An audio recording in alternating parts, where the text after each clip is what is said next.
नमस्कार आदाब दोस्तों, हमारा नाम है आज़ाद और आप देख रहे हैं आज़ाद बोल। आज है 15 नवंबर, कल थी 14 नवंबर और बिहार में जो चुनाव हुआ उसके जो नतीजे आए वो आपने देख लिए और जिस आधार पर सत्ता बनकर के खड़ी हुई है, जो बात कही जा रही है एनडीए की तरफ से और जो कही जा रही थी वो सच साबित होती दिखाई दी। जनता ने जिस तरह से मतदान किया, महिलाओं ने जिस तरह से बढ़ चढ़ के मतदान किया, वो सारी चीजें आपके सामने सब कुछ स्पष्ट हो चुका है। वीडियो थोड़ा रुक के बनाया जा रहा है इसलिए क्योंकि सारी चीजें आप देख रहे हैं कि किस तरह की उठापटक थी। अब लेकिन यह सोचना होगा कि जो नेता लड़ रहे थे चुनाव, जो हार चुके हैं और जो जीत करके आए हैं, जो जीत के आए हैं उनका ज्यादा दायित्व है, चाहे वो पक्ष के हों या विपक्ष के। सबसे पहले मैं यही कहना चाहूंगा, जिस तरह से हमारे मुल्क की राजनीति बढ़ रही है, हमारे देश के नेता वो पक्ष में हो या विपक्ष में, वो देश की जनता को नागरिक नहीं प्रजा में तब्दील करना चाहते हैं। वो किसी भी पार्टी का नेता हो, कोई भी हो, सब चाहते हैं कि जो जनता है वो उनका वोटर बन जाए और प्रजा में तब्दील हो जाए, नागरिक कोई रह ना जाए। क्योंकि नागरिक बनेगा तो वो अपने अधिकारों की बात करेगा, अपने अधिकारों पर सवाल करेगा। उसके अधिकारों को अगर लूटा जाएगा, अगर उसके साथ नाइंसाफी होगी तो वो सवाल करेगा। और सबसे बड़ा नागरिक का कर्तव्य यही है कि वो वोट देता है, वोट के आधार पर सरकारें चुनता है और जिन लोगों की वो जवाबदेहिता तय होनी चाहिए वो तय नहीं हो पाती है। तो अब आपको सोचना है और नेताओं को सोचना है कि जो वो हार चुके हैं, जीत करके भी हार चुके हैं, हार के भी जीत चुके हैं, जो सारी चीजें देखी जा रही हैं बिहार चुनाव में, हरियाणा चुनाव में, महाराष्ट्र के चुनाव में, 2024 के लोकसभा चुनाव में और पिछले कई सारे चुनावों में यह आरोप लगाया जाता है विपक्षी तरफ से, राहुल गांधी की तरफ से, जो विपक्ष के नेता हैं, कि वोट चोरी के माध्यम से सरकार बनाई जा रही है, जनता के अधिकार को छीना जा रहा है। ये एक फैक्टर हो सकता है, वोट चोरी हो रही है। उन्होंने जिस तरह से फैक्ट प्रस्तुत किए हैं, अगर वो सही हैं तो एक माध्यम तो हो सकता है वोट चोरी का, सत्ता में आने का, लेकिन सिर्फ एक माध्यम नहीं है सत्ता में आने का।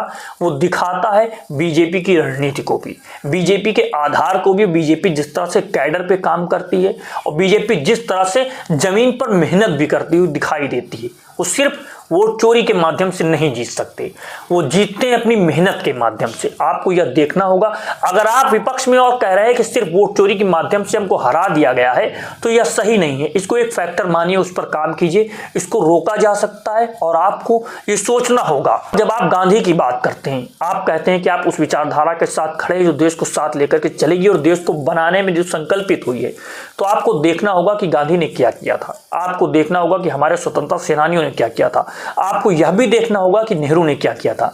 नेहरू की विचारधारा पर आपको चलना होगा और उस आधार पर राजनीति को भी करना होगा। आपको जेपी आंदोलन भी याद करना होगा, उस आधार पर सारी चीजों को खड़ा करना होगा।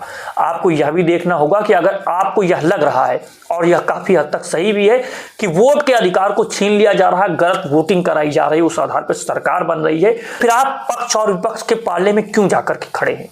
आप 235 से ज्यादा सीटें जीते थे लोकसभा में विपक्ष के नेता होकर के, सारी चीजें हुई थी, तो क्यों आप जाकर के वहां पर सुख भोग रहे हैं? ये सुख ही है एक प्रकार का कि आप सांसद बनकर के बैठे हुए हैं, विपक्ष के नेता बनकर के बैठे हुए, क्यों आप उसका बाइकआउट नहीं कर देते?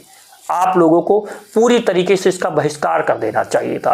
आपको ये लड़ाई जमीन पर लड़नी होगी और यही मैं कहना चाहूंगा कि देश की जनता को प्रजा बनाने की लड़ाई छोड़िए।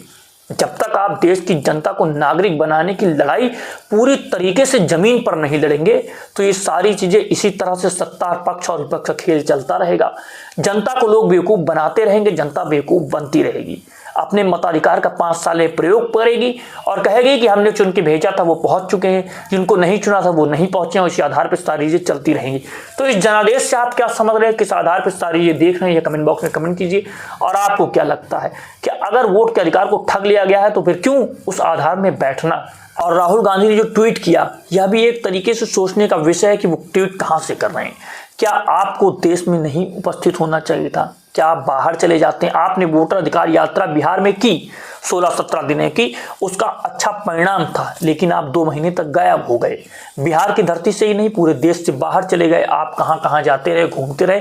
इससे देश की जनता का कोई भला नहीं होने वाला है। अगर आप 2 महीने बिहार में लगे होते तो कुछ परिणाम बदल सकता था, सारी चीजें बदल सकती थी। और महाभारत की जब बात हुई बिहार में, तो किस तरह से महाभारत रची गई और महाभारत पूरी भी की गई। असदुद्दीन ओवैसी एआईएम के समर्थक पूरी तरीके से कह रहे थे कि आप समर्थन कीजिए, गठबंधन में शामिल कीजिए और 5 सीटें दीजिए, लेकिन आपने नहीं दिया।